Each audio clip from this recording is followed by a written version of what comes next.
చెప్తే నమ్మశక్యం గాని వింతలు ఇచ్చంత్రాలన్నీ మన దేశంలో జరుగుతాయా అనిపిస్తుంటది అప్పుడప్పుడు. ఇక చూడు రాదు, మధ్యప్రదేశ్ రాష్ట్రం సాత్నా జిల్లా కోతి తహసీల్దార్ ఆఫీసులో మంజూరు చేసిన ఆదాయం సర్టిఫికేట్ ను సంవత్సర ఆదాయం అదే ఏడాది ఆదాయం 3 రూపాయలట, అక్షరాల 3 రూపాయలే. రామ్ స్వరూప్ అనే ఒక రైతు ఇన్కమ్ సర్టిఫికేట్ అక్కరబడి దరఖాస్తు పెట్టుకుంటే మంజూరు చేసిన సర్టిఫికేట్ ఇది. ఏడాదికి 3 రూపాయలంటే నెలకు చారణ సంపాదన అన్నట్టు. అప్పుడు ఎన్నడో 100 ఏళ్ల కిందంటే నెలకు చారణ సంపాదన ఉండేది కావచ్చు. మరి నిన్నయాల నెలకు చారణ సంపాదించేటోళ్ళు ఉన్నారా భూమి మీద? బిచ్చగాళ్ళు కూడా నెలకు వేలకు వేలు సంపాదించబట్టి మరి గిట్టట ఇచ్చి తలగబడ్డరు. ఎంత లంచం తీసుకొని సర్టిఫికేట్లు మంజూరు చేస్తే మాత్రం గింత తక్కువ ఆదాయం ఎట్లేస్తారు అని అంటే ఇది కావాలనో లంచం తీసుకొనో మంజూరు చేసిన సర్టిఫికేట్ కాదట.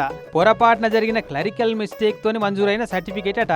అదే అప్పుడప్పుడు గుడిసెలలో ఉండేటోళ్లకు కోట్ల కరెంటు బిల్లు వచ్చినట్టు, ఫుట్పాత్ల మీద 4 పయ్యాల బండి మీద ఛాయ్ అమ్మేటోళ్లకు లక్షల ఇన్కమ్ ట్యాక్స్ కట్టుమని నోటీసులు వచ్చినట్టు అన్నట్టు.